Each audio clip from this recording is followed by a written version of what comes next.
t'élargis et tu es rempli. Vous savez, quand l'espace est trop grand, on voit beaucoup de vides. Mais même les vides là seront comblés. Amen. Félicitations, assieds-toi au nom de Jésus. Félicitations, hein? Amen. J'ai une bonne nouvelle de la parole ce matin.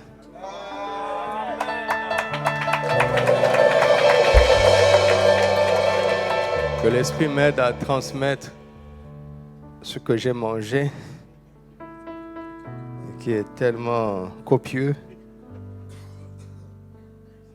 Vous aurez votre part. Peut-être pas toute la part, mais que chacun ait sa part ce matin. Alléluia. Nous rendons grâce à Dieu pour le rendez-vous merveilleux des vertueuses hier. Amen. Vos acclamations sont timides. Hein?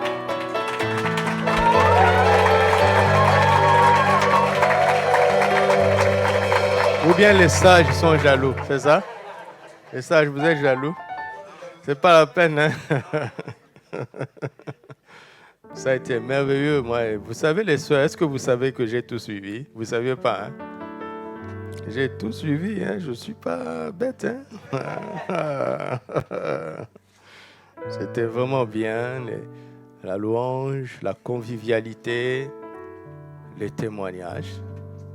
Très, très, très édifiant. Vraiment merveilleux. La parole, les nouvelles naissances, les transformations, les restaurations des âmes, le réconfort, l'impartation pour la suite. Vous allez extrêmement briller. Au nom de Jésus. Amen. Voilà. Branch, c'est un mot trop faible parce que ce qui s'est passé hier dépasse un mot banal comme ça, là.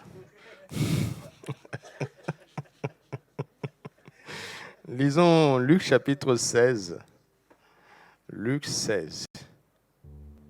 J'ai toujours eu beaucoup d'affection sur ce texte, mais je ne l'ai jamais compris. C'est pour ça que je ne me suis jamais hasardé de le prêcher, le mentionner de temps en temps, mais je savais qu'il contenait beaucoup plus que ce qu'on entend. Et je l'ai chéri ces dernières semaines jusqu'à ce qu'il me parle. Et je suis heureux d'avoir entendu la voix de cette parole. Lisons à partir du verset 19. Lisons ensemble. Il y avait un homme riche qui était vêtu de pourpre et de fin lin et qui chaque jour menait joyeuse et brillante vie. Un pauvre nommé Lazare était couché à sa porte, couvert d'ulcères, et désireux de se rassasier des miettes qui tombaient de la table du riche. Et même les chiens venaient encore lécher ses ulcères. Le pauvre mourut et il fut porté par les anges dans le sein d'Abraham. Le riche mourut aussi et il fut enseveli. Dans le séjour des morts, il leva les yeux et tandis qu'il était en proie au tourment, il vit de loin Abraham et Lazare dans son sein. Il s'écria, « Père Abraham, aie pitié de moi et envoie Lazare pour qu'il trempe le bout de son doigt dans l'eau et me rafraîchisse la langue, car je souffre cruellement dans cette flamme. Abraham répondit, « Mon enfant, pendant ta vie, et que Lazare a eu les maux pendant la sienne.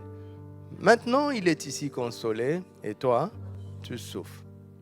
D'ailleurs, il y a entre nous et vous un grand abîme, afin que ceux qui voudraient passer d'ici vers vous, ou de là vers nous, ne puissent le faire. » Le riche dit, « Je te prie donc, Père Abraham, d'envoyer Lazare dans la maison de mon père, car j'ai 5 frères. C'est pour qu'il leur atteste ces choses, afin qu'ils ne viennent pas aussi dans ce lieu de tourment. Abraham répondit, ils ont Moïse et les prophètes, qu'ils les écoutent. Et il dit, non, père Abraham, mais si quelqu'un des morts va vers eux, ils se repentiront. Et Abraham lui dit, s'ils n'écoutent pas Moïse et les prophètes, ils ne se laisseront pas persuader quand même quelqu'un des morts ressusciterait. Amen. Vous connaissez cette histoire, n'est-ce pas? Qui l'a déjà lu? C'est bien. Lisons Proverbes chapitre 22, verset 2. Le riche et le pauvre se rencontrent. C'est notre titre. C'est notre titre ce matin. Le riche et le pauvre se rencontrent. Ils se sont rencontrés en Luc 16. Le riche et le pauvre se rencontrent. C'est l'Éternel qui les a fait l'un et l'autre. Proverbe 29, verset 13. Le pauvre et l'oppresseur se rencontrent. C'est l'Éternel qui éclaire les uns, les yeux de l'un et de l'autre. Ils se rencontrent. En ce mois de compassion divine, je suis venu nous dire que le riche et le pauvre se rencontrent. Pas qu'ils se sont rencontrés, pas qu'ils se rencontreront, mais ils se rencontrent. Ça veut dire quoi? C'est quelque chose qui se répète.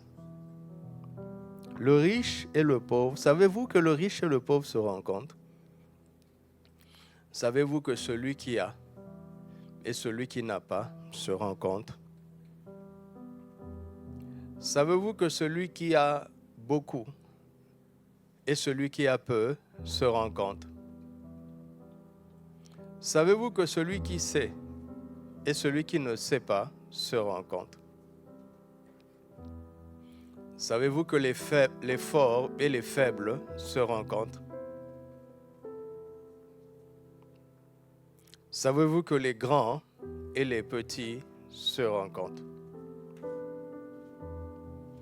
Savez-vous que ceux qui sont joyeux et ceux qui sont tristes se rencontrent?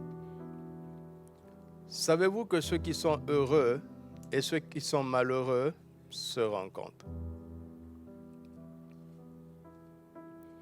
Savez-vous que ceux qui connaissent Jésus et ceux qui ne le connaissent pas se rencontrent? Savez-vous que ceux qui honorent Jésus et ceux qui ne l'honorent pas, bien que le connaissant, se rencontrent? Savez-vous que ceux qui prient et ceux qui ne prient pas se rencontrent? Savez-vous que ceux qui lisent la Bible et ceux qui ne la lisent pas se rencontrent? Savez-vous que les travailleurs et les chômeurs se rencontrent? Savez-vous que les mariés et les célibataires se rencontrent?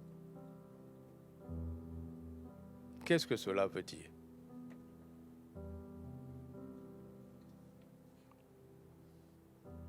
C'est l'Éternel qui a fait l'un et l'autre.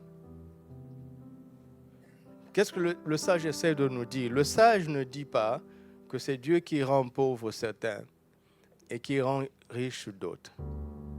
Il n'est pas en train de dire que le riche et le pauvre se croisent.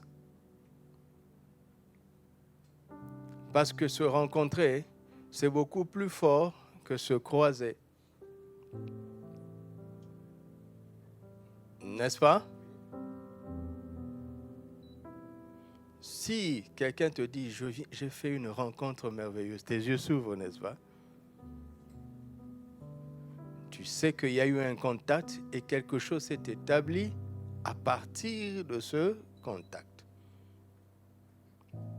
Une rencontre, c'est beaucoup plus que le fait de croiser quelqu'un. Rencontrer quelqu'un, c'est beaucoup plus que le fait de le croiser. quand le riche et le pauvre se croisent, on ne comprend rien sur Dieu. Mais quand ils se rencontrent, c'est là où on comprend ce que Dieu fait derrière tout ça. Vous m'entendez? Vous savez que ce texte de Luc 16 n'est pas une parabole. Certains Bibles ont intitulé, d'ailleurs la mienne, la parabole du mauvais riche et du pauvre Lazare. Ce n'est pas une parabole. Parce que quand Jésus disait une parabole, on dit Jésus dit encore une parabole. Une parabole, c'est quelque chose qui ne s'est pas réellement produit, mais c'est une image pour illustrer quelque chose. C'est comme une forme d'anecdote. Mais ça, c'est un fait que seul Jésus pouvait raconter. Parce que s'il y a quelqu'un qui sait ce qui se passe de l'autre côté, c'est lui. Il est descendu sur terre.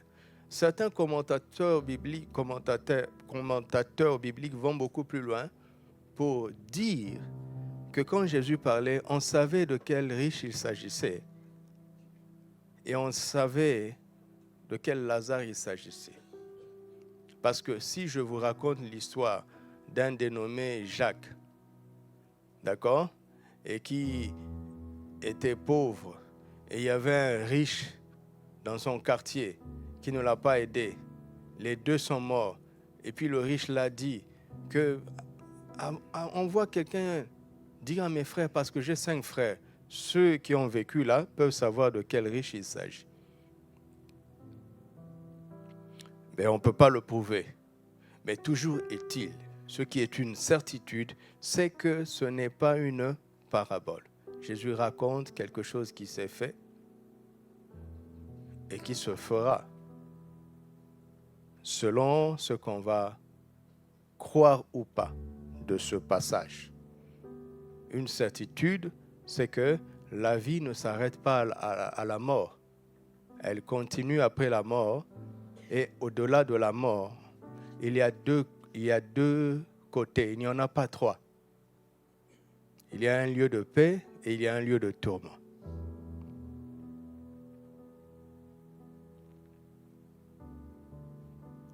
En douter est vraiment grave.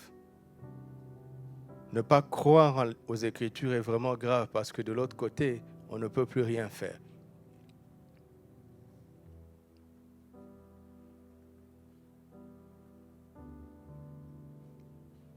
Tu croises des gens qui ne savent pas ça.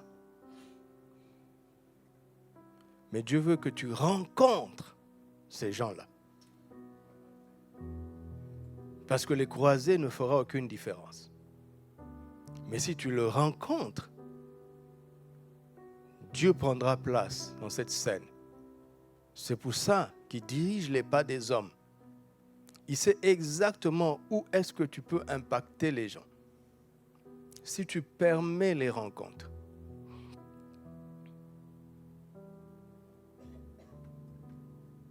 Le riche et le pauvre se rencontrent. Il y a dans ce texte 5 rencontres.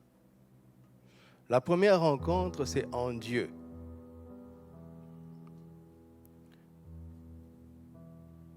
La deuxième rencontre, c'est dans la vie.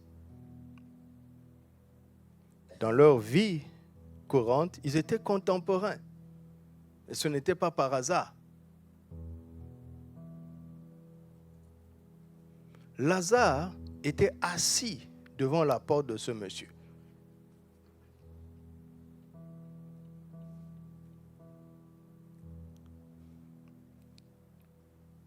Le monsieur ne pouvait pas passer à côté de Lazare. Une fois, peut-être, 2 fois, peut-être. Mais du fait que le pauvre Lazare était assis devant sa porte, ils ont fini par se connaître.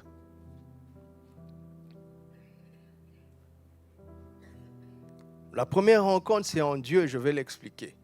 La deuxième rencontre, c'est dans la vie. Dans cette vie est un terrain de rencontre. Vous m'entendez? La troisième rencontre, malheureusement, c'est dans la mort. Les deux sont morts. Et les riches et les pauvres mourront. La quatrième rencontre, ce qui est une rencontre impossible, c'est dans le séjour des morts. Je vais l'expliquer. Et la dernière rencontre dans ce texte, c'est en Abraham. J'ai été étonné de voir qu'Abraham appelle ce monsieur mon enfant. J'ai jamais vu ça. Pour moi, c'était un méchant gars qu'Abraham ne pouvait même pas calculer. Non, regardez la peine d'Abraham. Il appelle mon enfant. C'est un enfant qu'Abraham a perdu. Et Dieu a fait en sorte qu'il y ait un grand abîme de telle sorte que ceux qui sont du bon côté, ils sont bons dans leur cœur. Ils voudront aider, mais ils ne peuvent pas passer. La rencontre deviendra impossible. C'est dans cette vie que les rencontres sont possibles. Pas dans le séjour des morts.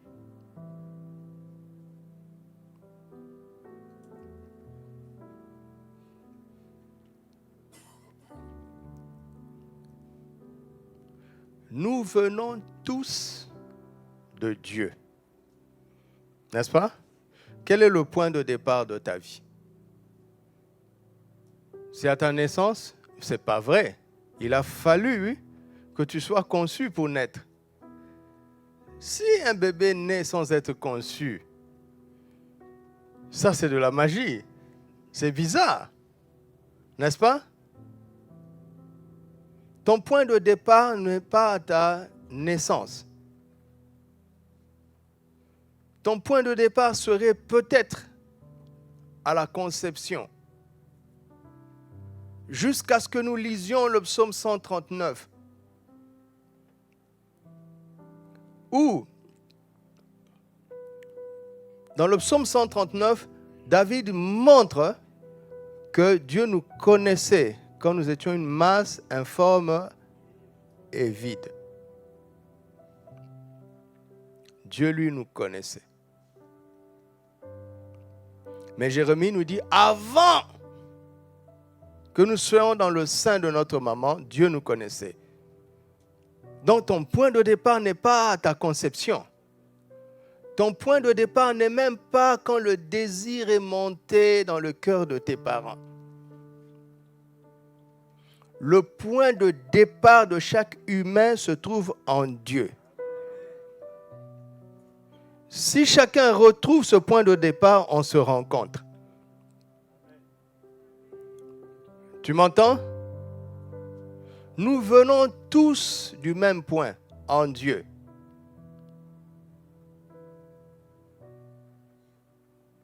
Donc, mépriser quelqu'un à cause de son apparence, à cause de son statut social, c'est une telle ignorance. C'est mépriser une partie de toi-même parce que vous venez de la même pâte. Nous venons tous de la même farine.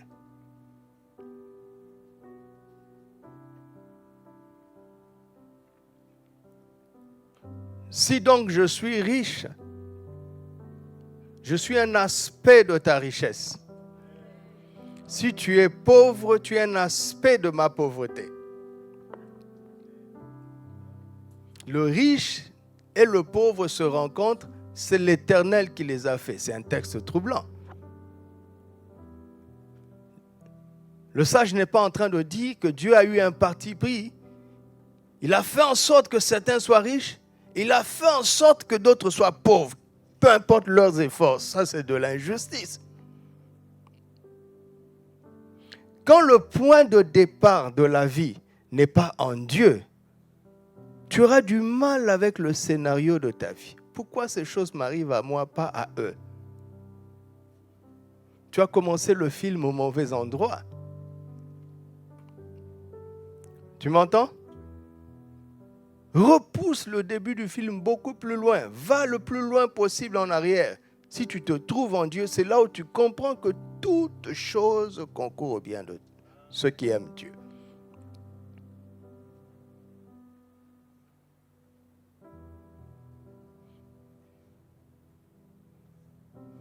Si nous venons tous d'un même point de départ et que moi je suis moche, je suis un aspect de ta mocheté.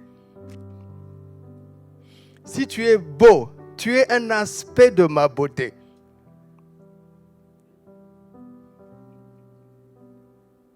Vous comprenez?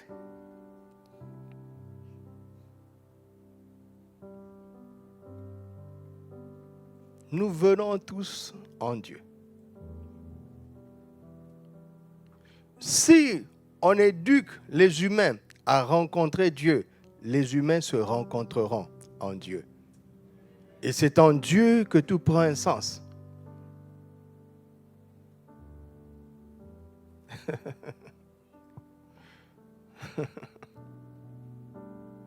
Si je suis pauvre et que tu es riche et qu'on se rencontre, nos problèmes sont résolus.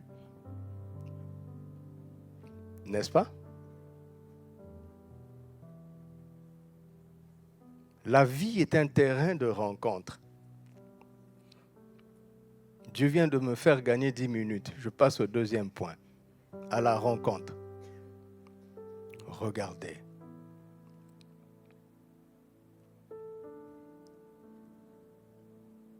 Regardez, revenons, regardez les deux proverbes que nous avons lus. Le premier, proverbe 22, verset 2, on dit le riche et le pauvre se rencontrent.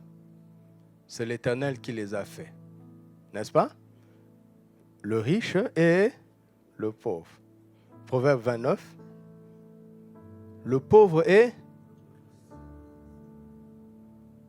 l'oppresseur remplace qui ici?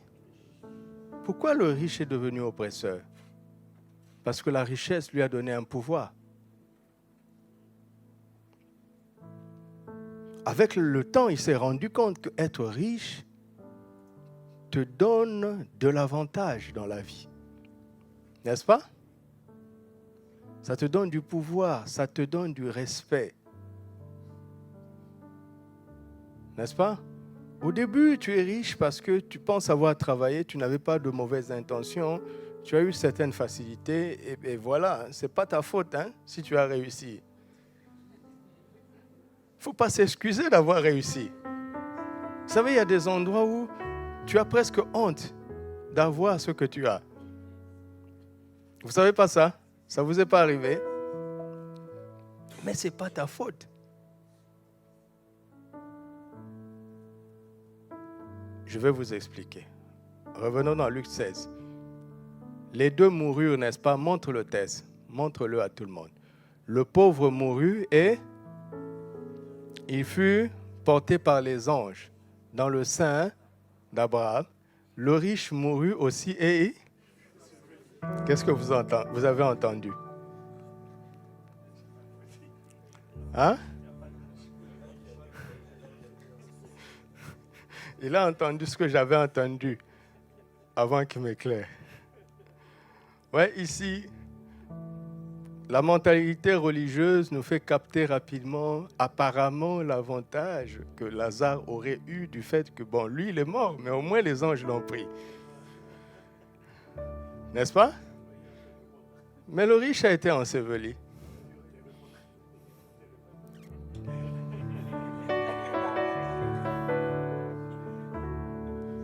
Est-ce que vous savez qu'il y a des gens qui meurent comme des chiens?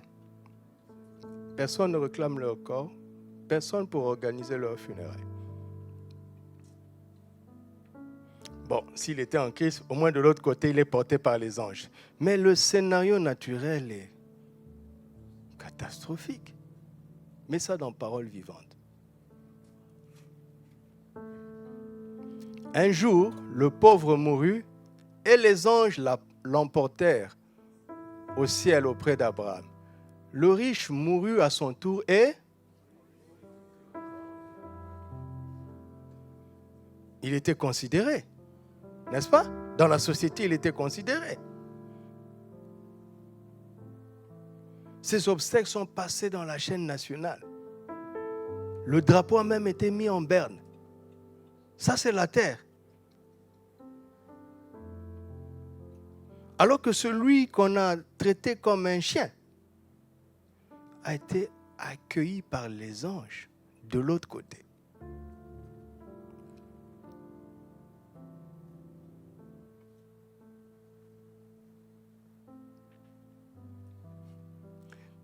Avez-vous remarqué que ce riche, on ne connaît pas son nom?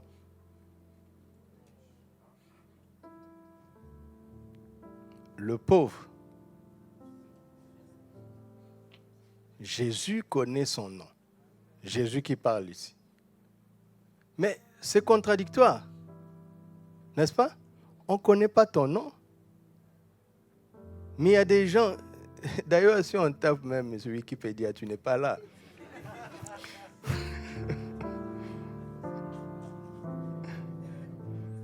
C'est pas grave, Jésus te connaît. Si Jésus connaît ton nom, c'est bon.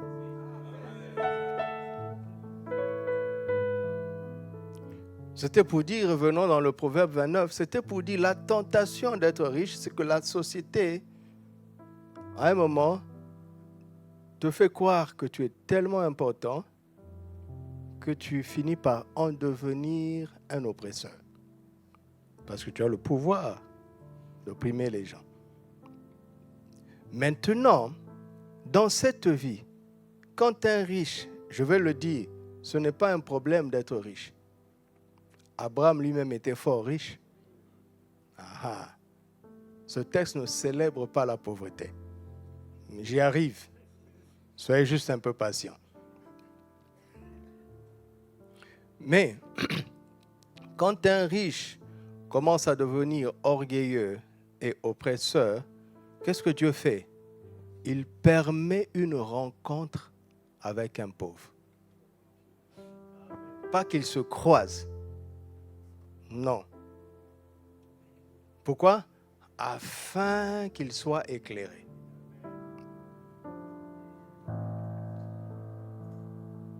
Parce que le riche qui devient un oppresseur est devenu aveugle. Les hommages du monde l'ont aveuglé. Mais Dieu l'aime. Dieu ne veut pas le perdre. Alors Dieu va permettre une rencontre. Afin que par cette rencontre, le riche soit éclairé. Mais pas que lui. Regardez.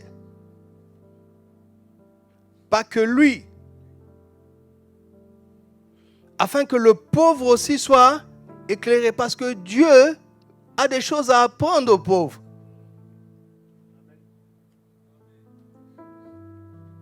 On n'est pas pauvre par hasard. Et on n'est pas riche par hasard.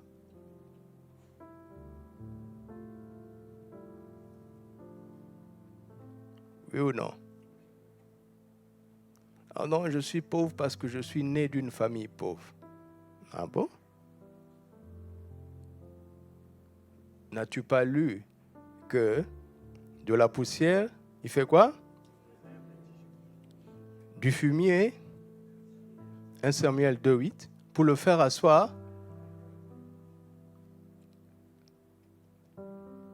N'avez-vous pas lu que Christ s'est fait pauvre, de riche qu'il était, afin que par sa pauvreté, nous soyons... 2 Corinthiens 8,9. N'avez-vous pas lu qu'il a été oint pour annoncer la bonne nouvelle à qui? Mais si le pauvre ne l'entend pas, si le pauvre l'ignore, il a besoin d'être éclairé.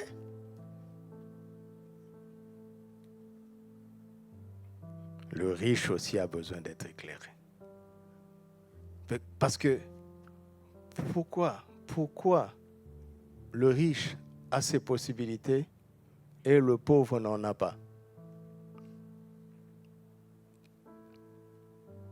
Vous comprenez? Quand on se croise, on ne comprend pas. Mais quand on se rencontre,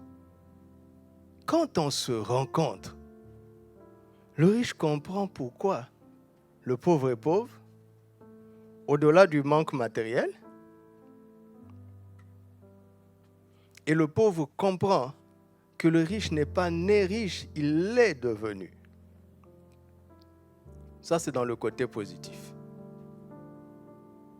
Et quand le riche devient orgueilleux et qu'il se rencontre avec un pauvre, le riche se rend compte qu'en fait, il y a des grâces. Il a eu des grâces que l'autre n'a pas eues. Il a eu des opportunités que l'autre n'a pas eues. Il a eu des aides que l'autre n'a pas eues. Donc il se rend compte qu'il n'était pas supérieur, juste qu'il a eu des avantages qui lui ont facilité la vie. Et il comprend que ce gars-là, c'est une personne de qualité. C'est juste qu'il manque matériellement.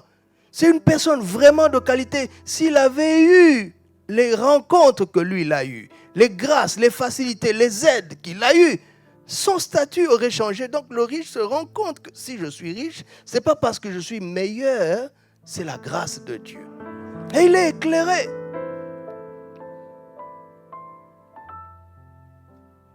Il est éclairé. Ne soyez pas superficiel dans la vie.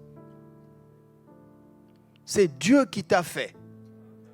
Avec ce que tu as et avec ce que tu n'as pas. Tu es important. Tu as des choses à apprendre aux autres. Reste digne dans ce que tu manques. Mais tu as quelque chose.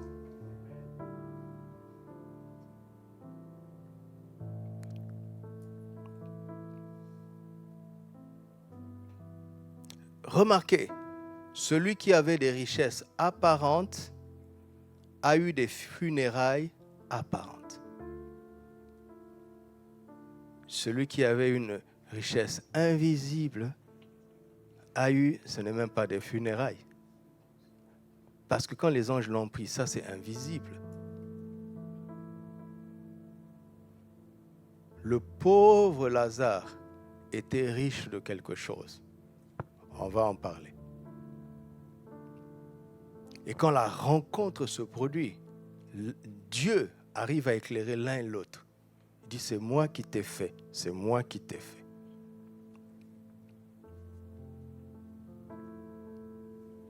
Vous m'entendez?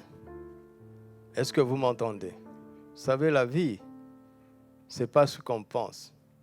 Je suis sur le terrain de rencontre de la vie. J'ai parlé une fois avec une personne qui avait beaucoup de moyens et elle m'a parlé des gens qui travaillaient chez lui. Il en a eu plusieurs. Il a parlé d'un monsieur, un monsieur qui travaillait chez lui. Il dit, je ne savais pas que quelqu'un peut être extrêmement pauvre mais rester honnête.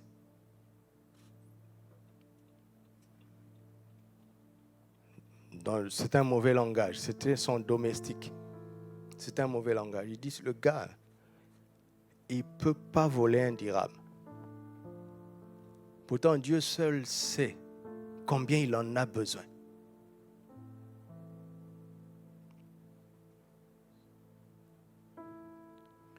Il s'est toujours dit que quand on manque et qu'on a l'opportunité de voler, on va prendre.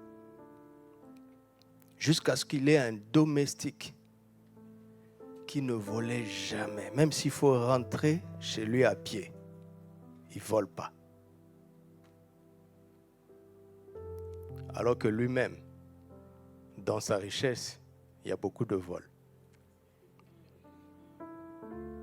Ah ouais. Donc, il a été éclairé. Dieu l'a éclairé par cette rencontre. Son domestique avait une richesse invisible, l'intégrité, l'honnêteté. Lui, il avait une richesse apparente.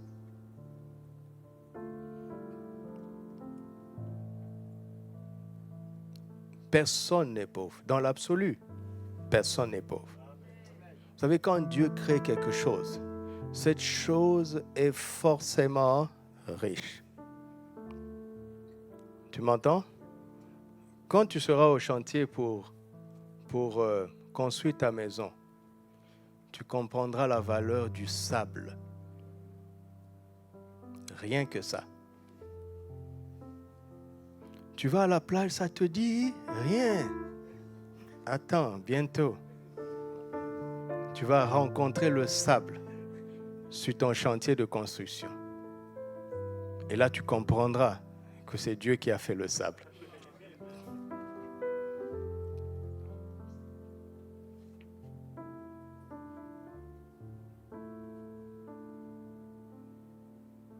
j'ai suivi un document où on est juste en train de planter des herbes pour freiner l'expansion du désert. Ce n'est pas des légumes, hein? Ce n'est pas des légumes. Au Sénégal, les plantes là qui sont au bord de l'eau, comment on les appelle? Les mangroves. Ça ne sert pas à grand-chose. Mais ça limite l'érosion. Après, ça sert à autre chose. Il n'y a rien d'inutile. Parce que quand Dieu a, tout ce que Dieu a créé, il a dit c'est bon. Et quand il t'a créé, il a dit c'est très bon. Et tu permets à quelqu'un de te dire que tu ne vaux rien.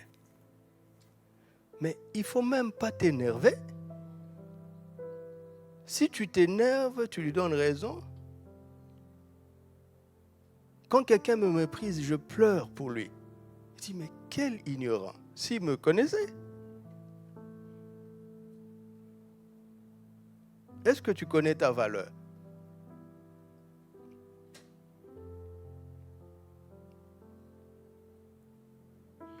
Dieu rêve que les gens te rencontrent. Parce qu'ils vont être éclairés en te rencontrant. Tu comprends ça? Regardez. Pourquoi de l'autre côté, dans le séjour des morts, le besoin de ce riche-là, c'était quoi? De l'eau. Même une goutte d'eau. Qu'est-ce qu'il a demandé à Abraham? Que Lazare. Il connaissait Lazare. Dieu avait mis Lazare devant sa porte tous les jours. Il l'a ignoré. Maintenant, de l'autre côté, il le sollicite.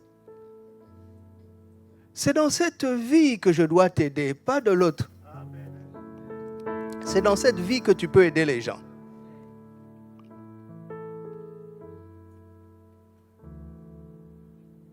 Il y a plein de gens que tu as méprisés, qui ont une clé pour te faire avancer dans ta destinée. Mais tu ne savais pas. Parce que tu l'as regardé selon la chair.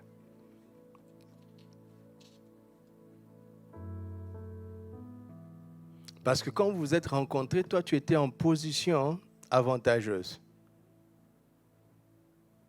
Tu l'as méprisé. Dieu n'a pas pu t'éclairer. Est-ce que je parle à quelqu'un? C'est pour ne pas que la compassion soit une distribution. Tu veux une couverture, allez, prends. Au suivant. Non, ce n'est pas un objet. La personne que tu vas aider n'est pas un objet. C'est de la compassion. Assis-toi avec lui, écoute-le.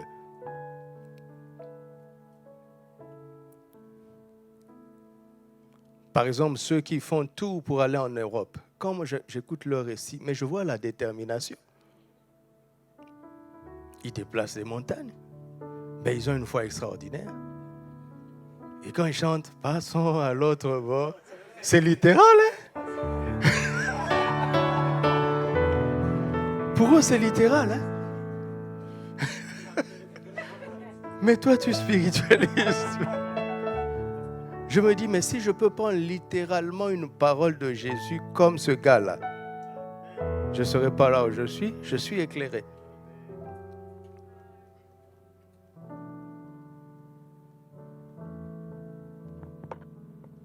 Vous m'entendez?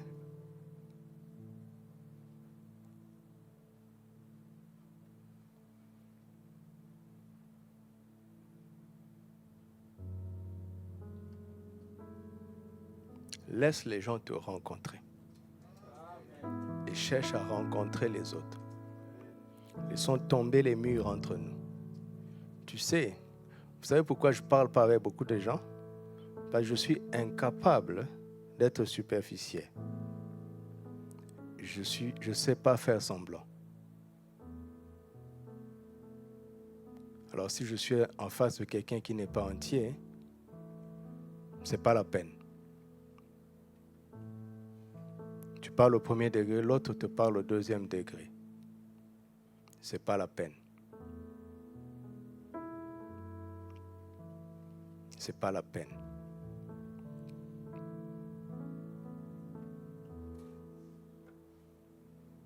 Tu es tellement important que c'est une bénédiction pour le monde de te rencontrer. Pas de te croiser, de te rencontrer. À l'école, dans ton lieu de travail, dans le quartier, dans le transport. Si seulement ils peuvent te rencontrer, Dieu va les éclairer. Si seulement ils vont te rencontrer, ils peuvent te rencontrer, Dieu va leur montrer que c'est lui qui les a. Il est au-dessus de leur tête. Parce qu'à un certain niveau, les gens pensent qu'il n'y a plus rien au-dessus d'eux. Ce n'est pas vrai. Je parlais avec un rabbin dernièrement et il avait, comment on appelle ça encore, sa kippa sur la tête. Et Azaf lui a posé la question, monsieur, pourquoi vous avez cette chose sur la tête? Il lui a dit, tu sais, c'est pour me rappeler qu'il y a quelqu'un au-dessus de moi. Il dit, parce que de temps en temps, on oublie qu'il y a quelqu'un au-dessus de nous. Je sais qu'il ne parlait pas à Azaf, je sais que c'est à moi qui parlait.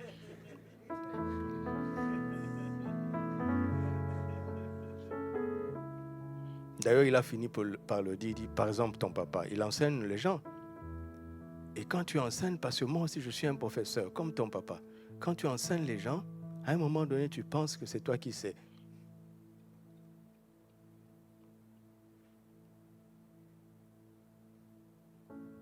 Quand tu résous les problèmes, à un moment donné, tu penses que c'est toi la source. Tu vas rencontrer quelqu'un qui fera que Dieu va t'éclairer. Il y a eu un jeune homme qui était il a fait de grandes avancées en chirurgie et c'est une histoire vraie aux États-Unis. Il était pourtant jeune. Hein. Pendant ses études en médecine, il était tellement doué qu'un de ses professeurs l'a pris sous ses ailes. Et l'a orienté dans la spécialité de la chirurgie parce que le professeur a été une sommité et il n'avait jamais vu un étudiant comme ça. Il lui a dit, tu es brillant. Alors le professeur lui a appris tout ce qu'il savait et en 4 ans, il a surpassé son professeur. Il a surpassé son professeur. Et longtemps après, un incident s'est produit. Parce qu'aux États-Unis, quand si un malade meurt sur la table d'opération, on ne dit pas oh, désolé, non. Il y a des avocats qui vont... On va vérifier si ce n'était pas une erreur. Et lui, il prenait ça avec désinvolture parce que c'était un cas difficile. Et parce qu'à son niveau, il n'opérait plus tout le monde. On l'avait supplié pour qu'il opère. Et quand le patient est décédé, on le traîne en justice. Il n'a pas compris ça. Vous voyez?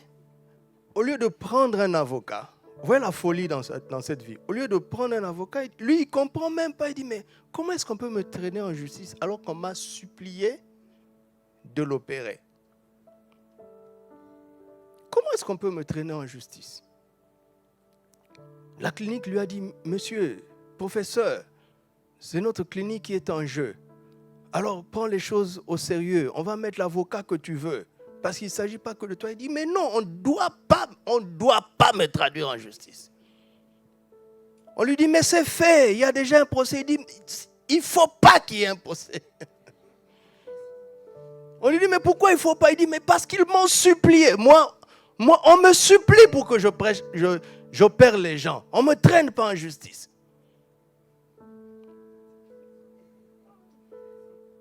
Alors, vous savez, pour le persuader, parce que c'est une affaire de millions, hein? Ils ne plaisantent pas les Américains. Pour le persuader, l'un d'entre eux a eu la bonne idée d'aller voir son professeur, son formateur, qui était déjà en retraite. dans une maison de vieillards. Ils ont mené des enquêtes, ils l'ont retrouvé et quand ils sont allés le voir, ils lui ont parlé. Voici le cas, il dit, je savais que ça arriverait un jour.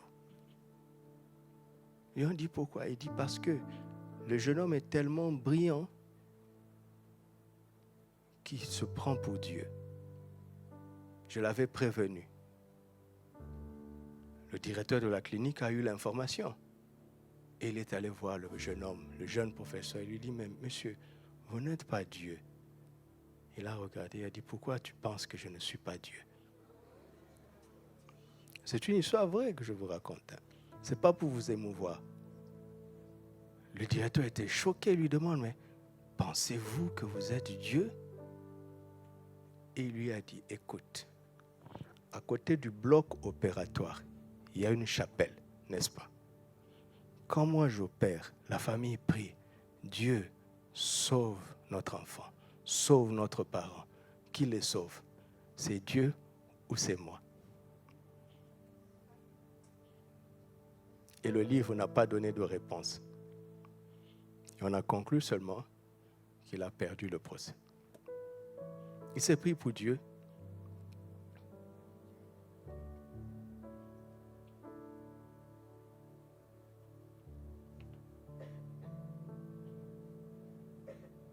Donc Dieu a permis cette rencontre pour qu'il comprenne qu'il n'est qu'un homme, qu'il soit éclairé. Parce que cette intelligence est venue de qui? Hein? Oh, vous savez, moi je suis là parce que j'ai bossé dur. Ah bon? C'est vrai que tu as bossé dur. Pourquoi l'autre n'a pas bossé dur? Ben parce qu'il est négligent. Et pourquoi toi tu n'es pas négligent? Ben parce que j'ai choisi de ne pas être négligent. Ah bon? Ce choix est venu de toi. Bon, supposons que ce choix vienne de toi. Et la force est venue de qui? Et la santé est venue de qui? Tout vient de Dieu. Même nos bons choix viennent de lui. Mais si tu es attentif, tu vas voir que Dieu a utilisé un homme, une femme, un tonton, une tata. Il a même utilisé un méchant. Tu as subi une injustice et la trajectoire de ta vie a changé. Et aujourd'hui, tu as réussi, tu dis, voyez, je suis là parce que moi, je n'ai pas désespéré. Mais tu oublies que ceux qui n'ont pas subi cette injustice sont devenus ingénieurs comme tu le voulais. Mais l'injustice t'a fermé la porte de cette grande école, tu as bricolé ailleurs, mais c'est ailleurs que tu as trouvé la percée. Rends grâce à Dieu pour cette injustice. Il voyait que tu te trompais, il voyait que tu étais aveugle. Tu voulais faire une firme qui marche dans cette période-là, c'est l'intelligence artificielle. N'est-ce pas? Demande aux étudiants, quelle option tu as choisi? Intelligence artificielle. Qu'est-ce qui va marcher dans 20 ans? Maintenant, quelqu'un va vouloir faire intelligence artificielle aujourd'hui et ne pas y arriver. Il va se rabattre à tout ce qui lui reste. Il se peut que 20 ans plus tard, que ce soit cette chose-là qui fonctionne.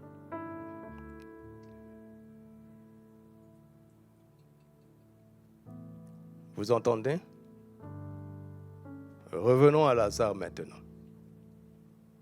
Ce texte n'est pas en train de célébrer la doctrine du salut par la pauvreté. Heureux les pauvres en esprit, car le royaume des cieux est à eux. La preuve avec Lazare, vous savez que le riche s'est retrouvé en enfer.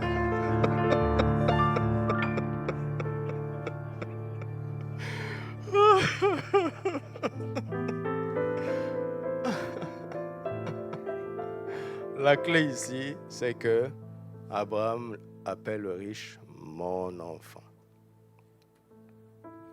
Pourquoi Jésus a fait en sorte que Lazare se retrouve dans le sein d'Abraham?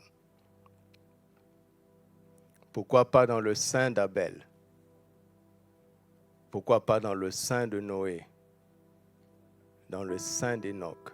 Dans le sein de Moïse? Pourquoi pas dans le sein de David, l'homme selon le cœur de Dieu? Pourquoi pas dans le sein d'Élie? À cause de Genèse 15:6, Abraham crut en l'Éternel qu'il les lui imputa à justice. La doctrine du salut par la foi a commencé précisément avec Abraham.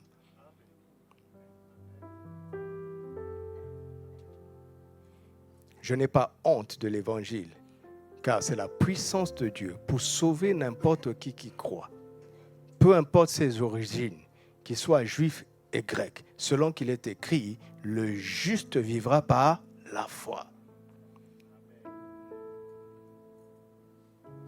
On est sauvé par la foi, sans les œuvres. Alléluia.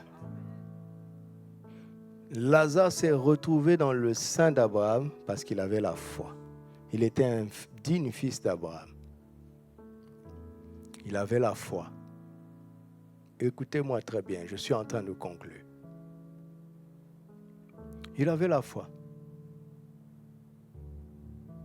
Première qualité qui fait que Lazare s'est retrouvé du bon côté, c'est la foi. N'est-ce pas? Deuxième qualité.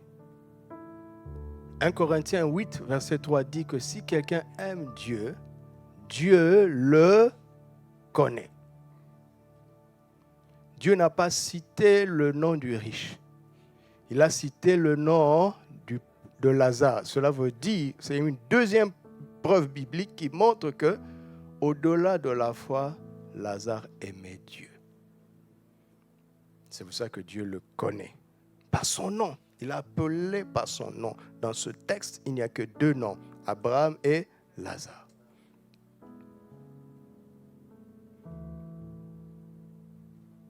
Avant d'aller loin, je comprends donc qu'on peut être pauvre et aimer Dieu. Tu m'entends? Si tu attends d'être riche pour aimer Dieu, c'est un amour intéressé. C'est comme épouser quelqu'un à cause de son argent. Ce n'est pas de l'amour. Et si cette personne le sait, elle ne t'épousera pas. Lazare aimait Dieu malgré sa condition misérable. Il aimait Dieu. Il aimait Dieu. Est-ce que tu aimes Dieu? Quand tu dis, Seigneur, si tu fais ça, alors tu ne l'aimes pas. L'amour est inconditionnel. Dans l'abondance ou dans le manque, je l'aimerai. Dans la force ou dans la faiblesse, je l'aimerai. Si quelque chose de bien m'arrive, c'est grâce à lui. Si quelque chose de mal m'arrive, ce n'est pas à cause de lui. Dis-le-toi régulièrement. Si quelque chose de mal m'arrive, ce n'est pas à cause de Jésus. Si quelque chose de bien m'arrive, c'est grâce à Jésus.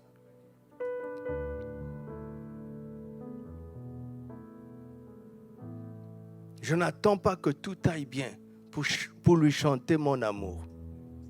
Je l'aime quand je suis content dans mon âme. Je continue de l'aimer quand je ne suis pas content dans mon âme. Je l'aime quand il m'exauce. Je l'aime quand j'ai l'impression qu'il ne m'exauce pas. Je l'aime de manière inconditionnelle. Et je veux aimer les autres tout autant, de manière inconditionnelle.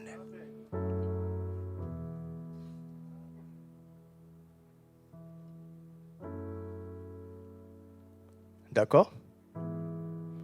D'accord.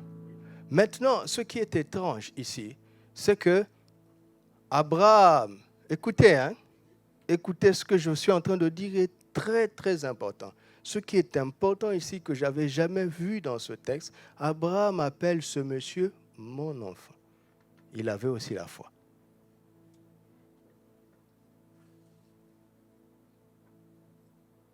Parce qu'on est fils d'Abraham par la foi. Oui ou non? Mais il a mal fini. Qu'est-ce que ça veut dire?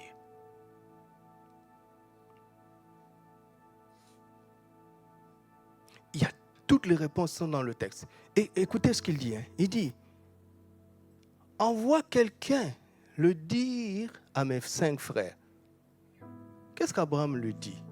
Le salut ne se trouve pas dans le récit d'un revenant. Ce n'est pas parce que quelqu'un reviendrait du séjour de mort. Il y a plein de témoignages des gens qui ont vu le paradis et l'enfer. Ça attire quoi? La curiosité? Il dit, ils ont Moïse et les prophètes, c'est-à-dire ils ont l'écriture. Parce que si quelqu'un n'écoute pas les Écritures, le témoignage a beau être spectaculaire, ça ne changera rien. Le salut se trouve dans l'Évangile. Ma confiance aux Écritures n'est que plus grande chaque jour. La puissance de Dieu est ici, dans l'Évangile. Elle n'est pas dans les phénomènes.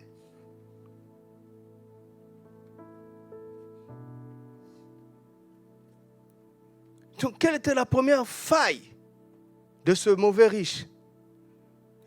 Il ne respectait pas les Écritures. Vous comprenez? Abraham lui parle indirectement. Abraham est en train de lui dire, tu es au mauvais côté parce que tu n'as pas écouté Moïse et les prophètes. Tu sais, tes frères là, même si je vais leur dire, hey, ne suivez pas l'exemple de votre frère, il est au mauvais côté, ça ne changera rien. Ils ont déjà ce qu'il faut, c'est ce que tu as eu, les Écritures que tu as méprisées. Il faut que eux décident de ne pas mépriser les Écritures. Parce que ce qui nous donne le pouvoir de devenir enfants de Dieu, c'est le fait de recevoir la parole.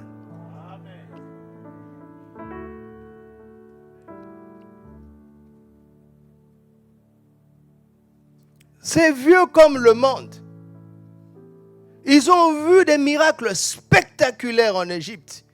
Ils ont traversé la mer Rouge, mon Dieu. Est-ce qu'il y a quelque chose d'aussi spectaculaire que ça? Est-ce qu'il y a quelque chose de plus spectaculaire que ça? Ils ont vu ça de leurs propres yeux. Le lendemain, à la première difficulté, ils ont murmuré. Dieu a enlevé ça maintenant pour qu'on dépende de la parole. Tu peux voir des morts ressuscités, ce n'est pas ça qui te sauve. C'est la parole qui donne le pouvoir de devenir enfant de Dieu.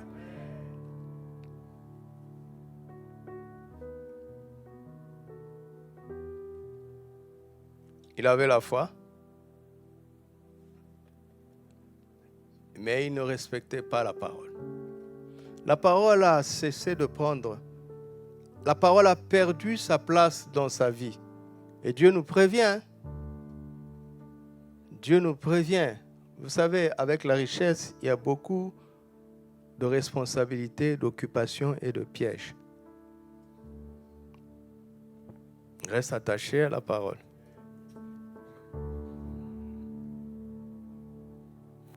D'accord? Quand tu seras tout le temps en train de prendre l'avion, tu es devenu un boss, non? Alors maîtrise ton programme. Fais en sorte de ne jamais être en l'air un dimanche. D'avoir tes pieds sur terre dans une église locale. Tu as dit que tu es devenu un boss, non? Quel genre de boss qui subit le programme? Alors donc tu n'es pas boss? Tu es un esclave? Un boss a de la maîtrise, non? Voilà, c'est comme ça que je leur parle. Il dit, pasteur, tu sais, j'ai beaucoup de responsabilités maintenant. Je lui ai dit, non, tu as beaucoup d'irresponsabilités maintenant. Allez leur demander, c'est ce que je leur dis, gentiment, avec douceur, parce que je suis doux. Mais ça n'altère pas la vérité. Hein. Au contraire, mais ça fait passer doucement la vérité. Je dis non, tu as beaucoup d'irresponsabilité, mais qu'est-ce que ça veut dire? Je dis, tu as compris?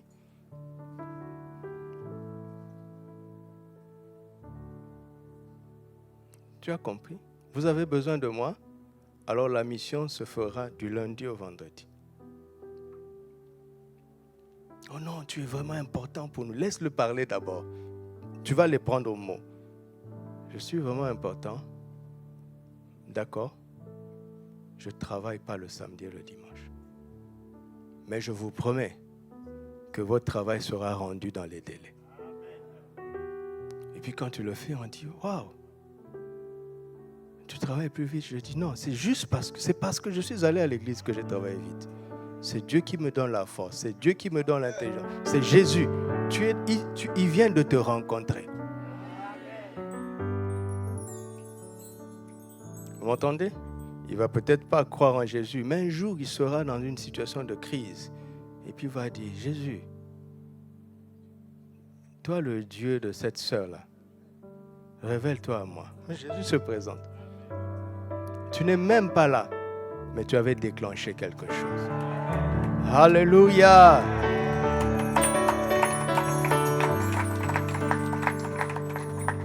Maintenant, regardez le point culminant de ce texte. Pourquoi ce riche a échoué? Déjà, c'est la bénédiction de l'Éternel qui fait quoi? Il était donc béni. Vous voyez quelqu'un riche quelque part? Si vous voyez quelqu'un être riche quelque part, sachez que Dieu l'a béni. Il n'y a pas beaucoup d'amen. Parce qu'on vous a habitué à dire, comme je l'ai dit le jeudi, c'est information. Vous êtes en train donc de donner gloire au diable qui a enrichi les gens. Comme je dis souvent aux frères, le frère qui est ici, là, même s'il va avoir un marabout et qu'on le met dans notre équipe nationale, il ne va pas devenir Messi. Il faut d'abord avoir un talent avant d'avoir le fétiche. Tu as compris maintenant, non? Tu as compris?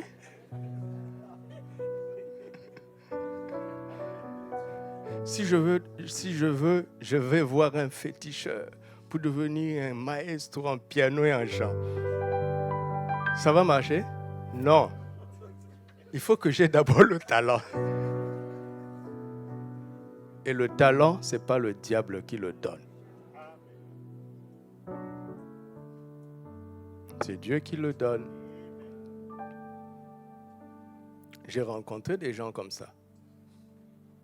Une grande personnalité était venue dans une réunion où je prêchais de manière déguisée. Tu ne peux pas savoir qui il est. Et à la fin, elle m'a testé. Elle s'est mise en rang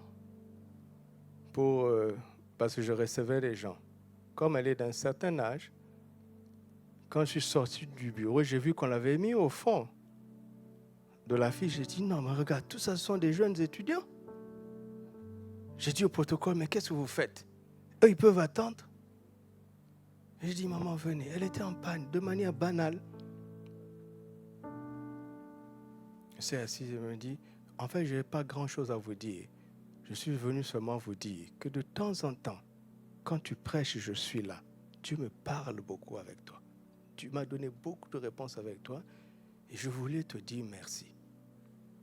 Je dis, ah, merci maman. Et puis elle me dit, est-ce que vous accepterez une invitation à la maison pour manger la nourriture de maman? J'ai dit, mais bien sûr maman.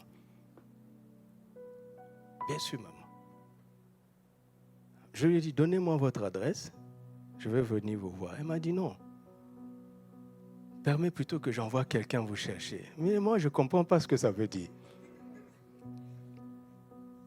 Elle était en panne de manière banale. Et j'ai dit d'accord. Elle est partie. J'ai demandé son numéro. Elle m'a dit non, donnez-moi plutôt votre numéro. Je n'ai pas compris. Parce que ces gens-là, ils ne donnent pas leur numéro. Alors, elle m'a dit le lendemain, elle m'a demandé l'heure, je lui ai donné. Elle m'a dit, quelqu'un viendra vous chercher. À l'heure dite, mon téléphone sonne. Bonjour, j'entends une voix marocaine. C'est monsieur le pasteur? J'ai dit oui, c'est bien moi. Maman, elle a donné le prénom juste, du genre, maman Marie-Jeanne, c'est pas son prénom, t'en fais pas, c'est pas ça son prénom. tu ne vas pas trouver. Tu ne trouveras jamais. Maman Marie-Jeanne m'a envoyé vous chercher. J'ai dit d'accord. Je suis devant, c'est le numéro de la maison. J'ai dit oui. Il dit je suis là. Alors moi je sors, je vois une grosse Mercedes. Je sais que ce n'est pas lui. Une grosse Mercedes ne va pas venir me chercher. Donc je dépasse, alors je commence à chercher. Et lui aussi, il ne peut pas s'imaginer que c'est ce gars-là quand même.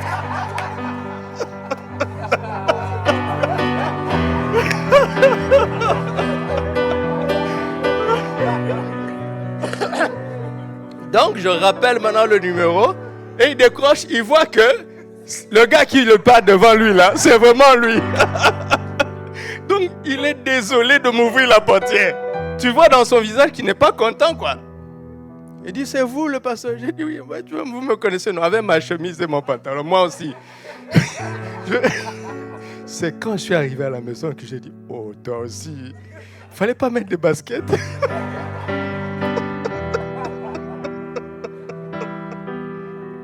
Déjà, la voiture, on m'a mis derrière. C'est pas un choc. Il était... Bon, vous avez compris.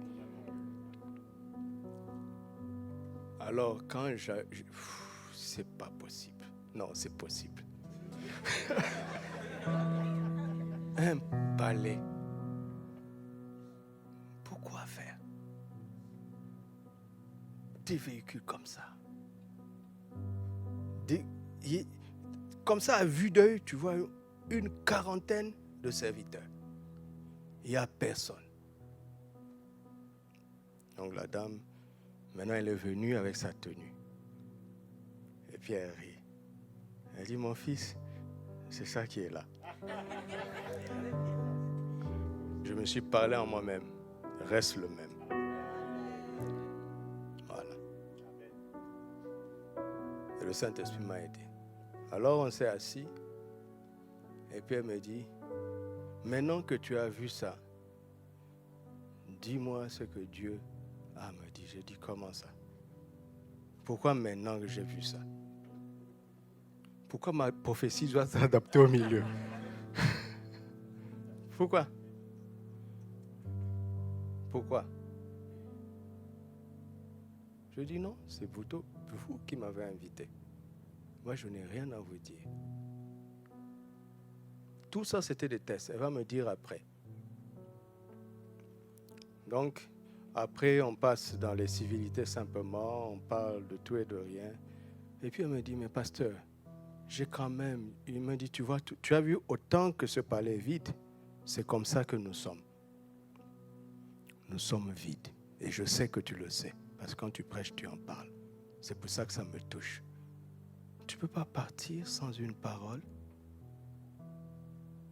Parce qu'on est vide. Regarde, on est vide. Qu'est-ce que je lui ai dit? Ma méditation du matin. Je lui ai dit, je veux vous partager ce que j'ai médité le matin. Après, elle m'a dit, tu n'as pas l'idée. Donc, elle m'a donné des exemples précis pour me montrer que Dieu lui a parlé. Mais moi, je ne savais pas. Alors, à la fin, elle met sa main dans son sac et elle me tend une enveloppe. L'enveloppe était épaisse. Je lui ai dit, c'est pourquoi? Il a dit, c'est pour vous, en récompense à la parole que vous m'avez donnée. L'Esprit m'a dit, ne prends pas. Je lui ai dit, Jésus a dit, vous avez reçu gratuitement, donné gratuitement. Elle a dit, pasteur, s'il vous plaît, prenez. J'ai dit, maman, vous m'aviez déjà dit hier que je dois venir manger la nourriture de sa maman. Il n'y a pas eu de nourriture.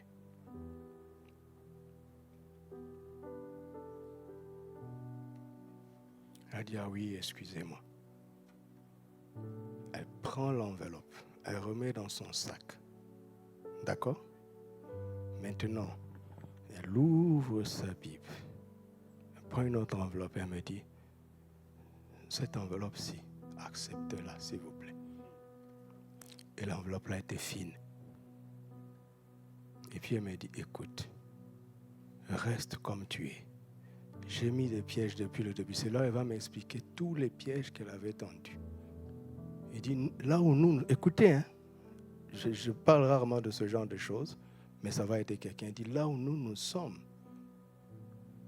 on nous envoie chercher des gens comme vous. Il dit, ton Dieu là va t'emmener, va te faire arriver là où tu sais que tu dois arriver. Tu n'as pas besoin de nous. Reste comme ça. Et puis il me dit, tu sais, le diable, il ne cherche pas les gens médiocres.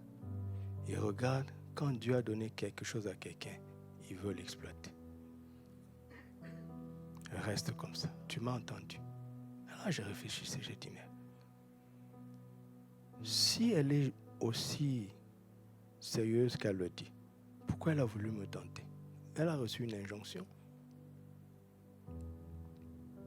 Mais dans son cœur, elle ne le voulait pas. Et donc, elle était contente que je ne succombe pas. Elle ne voulait pas faire ce pourquoi elle était mandatée. Je suis sorti. Le chauffeur m'a ramené chez moi. L'enveloppe était dans ma Bible. Je ne l'ai même pas regardée. Plusieurs jours. C'est la même Bible. Quand je la lis, je dis, bon, l'enveloppe, j'ouvre l'enveloppe. Il y avait combien? 500 €. Imaginez ce qu'il y avait dans l'autre enveloppe.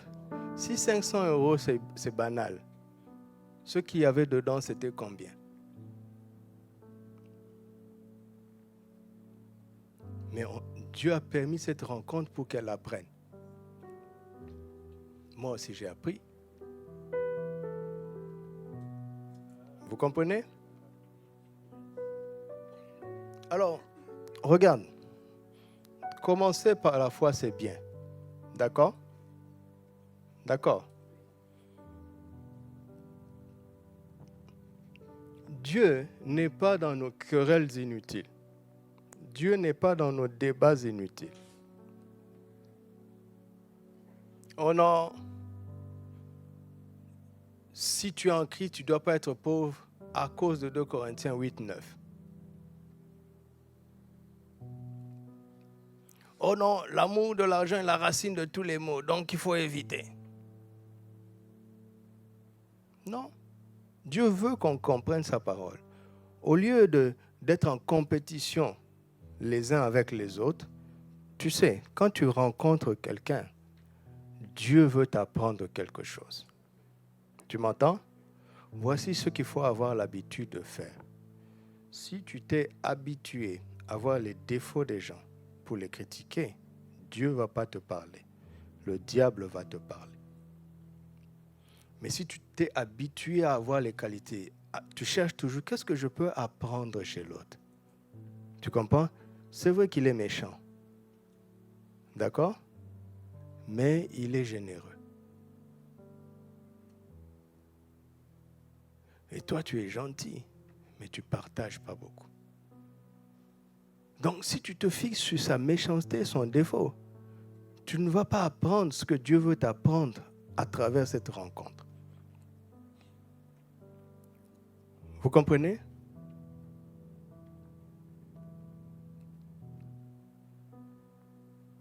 Les gens prennent ce texte pour vous dire, on vous avait dit quoi? Vous avez vu le pauvre, il est allé au ciel. Vous avez vu le riche, il est allé en enfer. Non, non, non, non, non, non, non. Abraham l'a appelé mon enfant. Ça, tu n'as pas entendu. Les gens vont dire, mais la foi seule suffit. Il dit non, la foi seule n'a pas suffi, visiblement, pour le riche. Elle semble avoir suffi pour Lazare. Et en théologie, mais il y a des livres et des livres. Comment on oppose Paul et Jacques? D'après eux, ils prétendent que Paul a dit on est sauvé par la foi seul. C'est vrai, Paul l'a dit. Et Jacques a dit non, la foi sans les œuvres est morte. On est sauvé par les œuvres. Jacques ne peut pas dire ça. Il est apôtre de Jésus. D'accord? Et Paul ne peut pas contredire Matthieu 25. Jésus a jugé finalement les gens sur la base de leurs bonnes œuvres.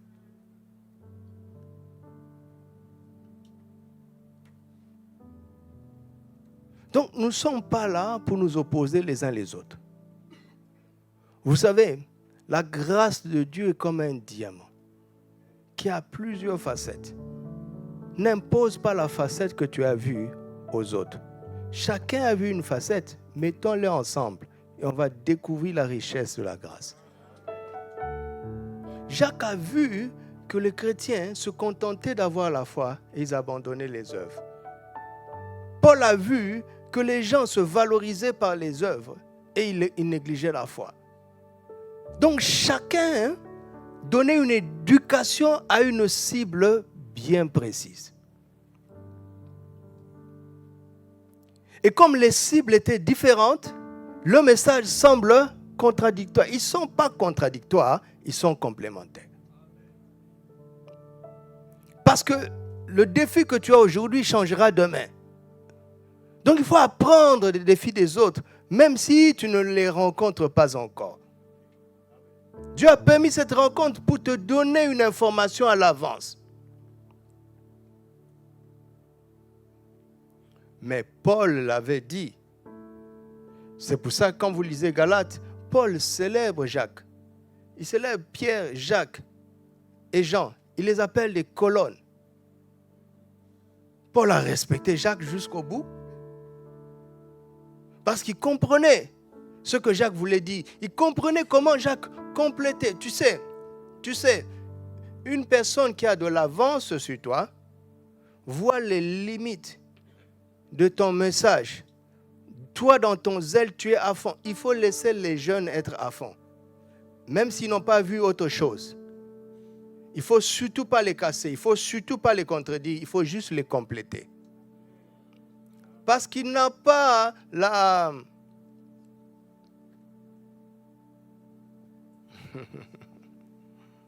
Il n'a pas suffisamment de recul du fait de sa jeunesse. Il y a beaucoup de choses qu'il n'a pas encore vues. Vous m'entendez? Mais ce qu'il croit là est vrai. Mais c'est une partie de la vérité. Mais laisse-le être à fond dans ce qu'il croit. Sinon, tu vas détruire sa foi. Encourage-le, mais prépare le complément. Prépare-le. Jacques avait de l'avance sur Paul. Mais Paul a eu les révélations que Jacques n'avait pas. Mais son ancienneté faisait qu'ils appréciaient, Pierre va même le dire, ils appréciaient ce que Paul disait. Mais Pierre comprenait que les gens mal intentionnés vont facilement tordre le sens du message de Paul. Ça ne veut pas dire que ce qu'il dit est faux, mais ça donne des arguments aux gens mal intentionnés.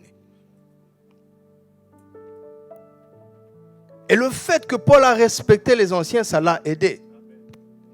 Et le fait que les anciens ont approuvé Paul, ça les a aussi aidés. Ils se sont rencontrés et Dieu les a éclairés.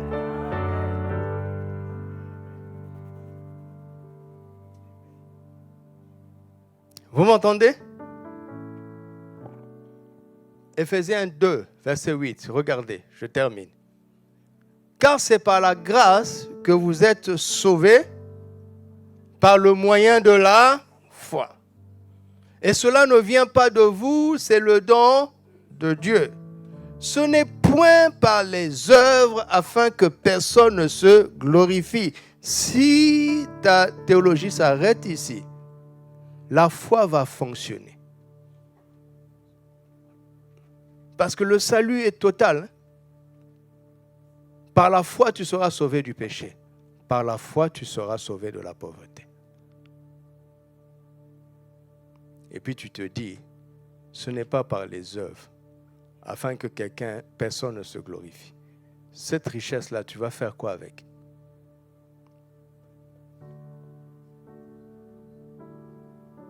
Tu y es parvenu par la foi, pourtant, puisque Abraham l'appelle mon enfant.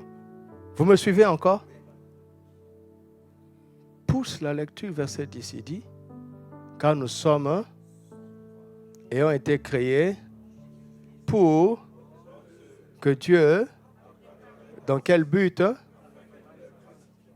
S'il n'y a pas les bonnes œuvres, le but n'est pas atteint. Voici la vérité complète. On est sauvé par la grâce au moyen de la foi sans les œuvres. On n'est pas sauvé par les œuvres. Vous comprenez? On est sauvé par la grâce de Dieu au moyen de la foi, pas par les œuvres. Mettez entre parenthèses, pas par les œuvres de la loi. Mais pour les bonnes œuvres. Ce sont les œuvres de l'amour, les œuvres de la compassion. Toi qui as la foi et qui as appris ce que Lazare n'a pas appris, parce que Lazare a manqué de beaucoup de choses.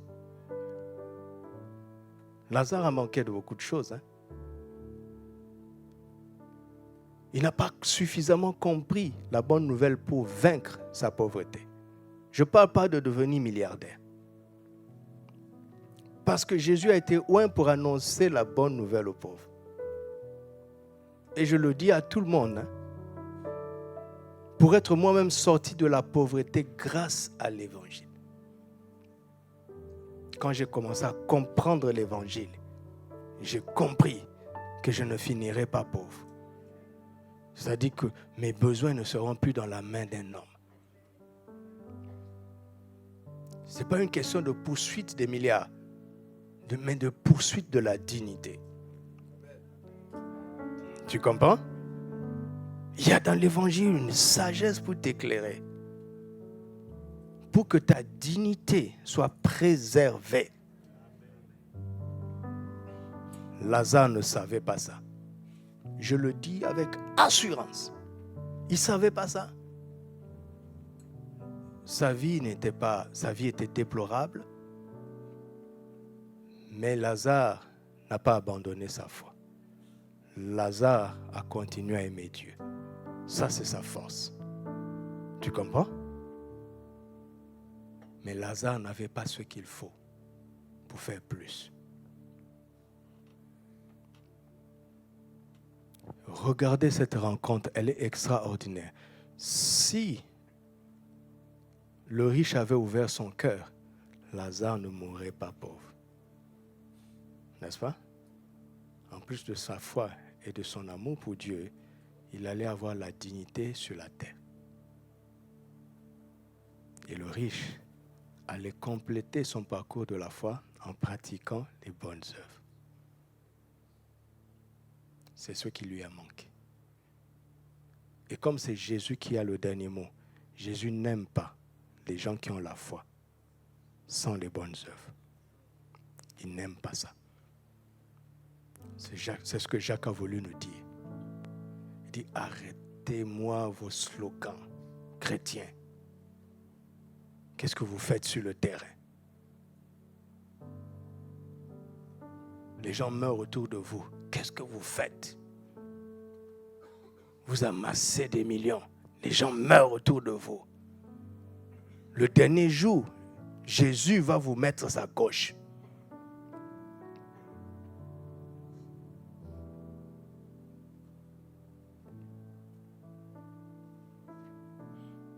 Donc ce mois est important parce qu'il nous rappelle en fait ce que nous devons vivre tout le temps. pas seulement en décembre. Mais c'est un mois fort de rappel. Alléluia. Quand tu te réveilles le matin et que tu es en paix, rends grâce à Dieu, tu vas rencontrer des gens qui sont troublés. Dieu permet cette rencontre pourquoi? Pour que tu te déverses en eux. Ainsi, la montagne de ta paix va être rabaissée un peu. La vallée de son trouble va être rehaussée. Tu comprends? Tu es riche, tu vas rencontrer les pauvres. La montagne de ta richesse va baisser un peu. La vallée de leur pauvreté va être rehaussée.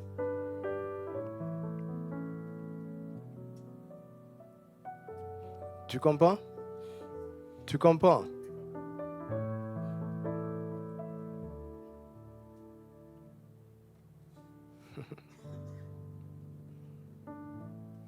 C'est une histoire de rencontre, d'accord?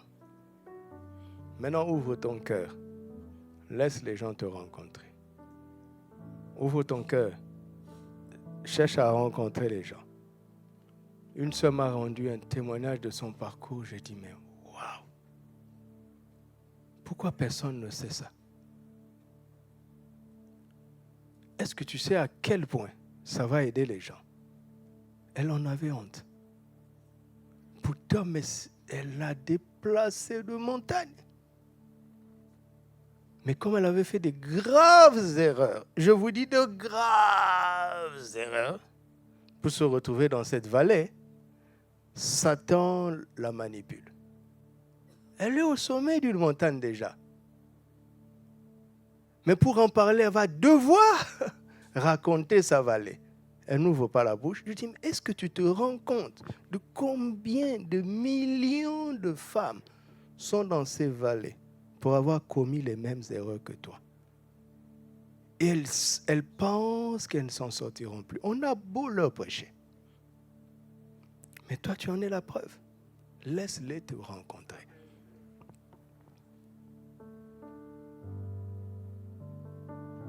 Tu comprends?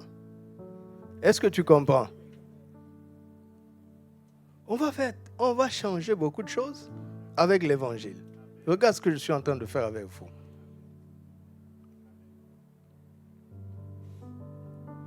Ceux qui vont avoir plus parmi nous, c'est pour nous tous.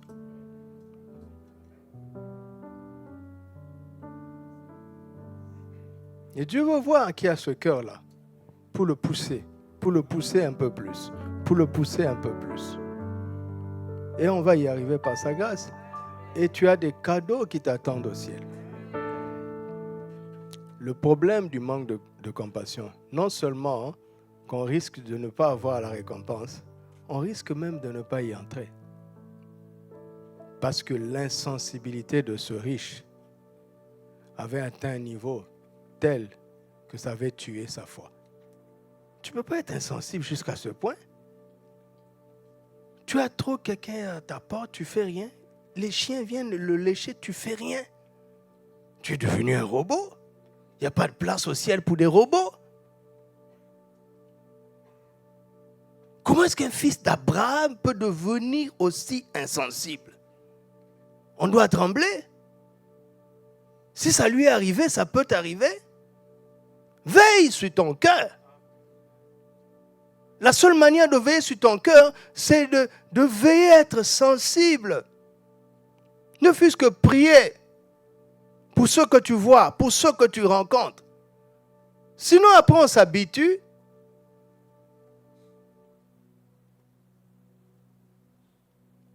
Veillons sur nos cœurs. Parce que le risque peut être éternel. Le gars s'est retrouvé en enfer. Et regardez la peine d'Abraham. Mon enfant, mais en enfer. Même moi, je ne supporterai pas ça. À plus forte raison, Abraham, et davantage le Père céleste.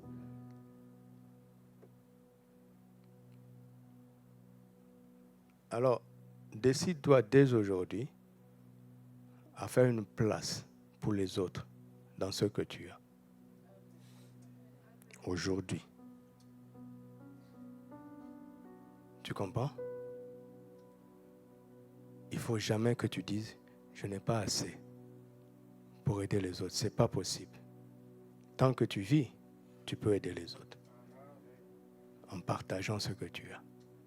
Habitue-toi à ça, d'accord? Habitue-toi à ça. Habitue-toi à ça. Et Dieu va éclairer les gens en te rencontrant. Et tu seras éclairé par Dieu en les rencontrant. Amen. Tous les jours, je suis éclairé quand je parle avec quelqu'un. Tous les jours. Même si je conseille, c'est moi le plus grand gagnant. J'apprends tout le temps. Je disais à un frère, mais parfois quand je conseille quelqu'un, la personne pense que je le savais. C'est venu au moment où on m'a demandé. Donc j'ai appris. J'ai envie de dire merci de m'avoir posé cette question. Ça m'a permis d'apprendre quelque chose. C'est comme ça que Dieu nous éclaire. Tu as compris? Tu as compris? Voilà. C'est ça que Dieu veut faire avec nous.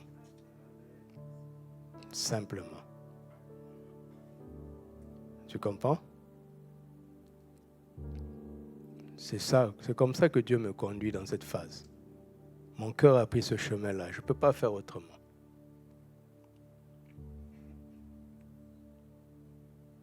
Mais je sais qu'il t'a parlé. Alors va et mets en pratique ce qu'il t'a dit.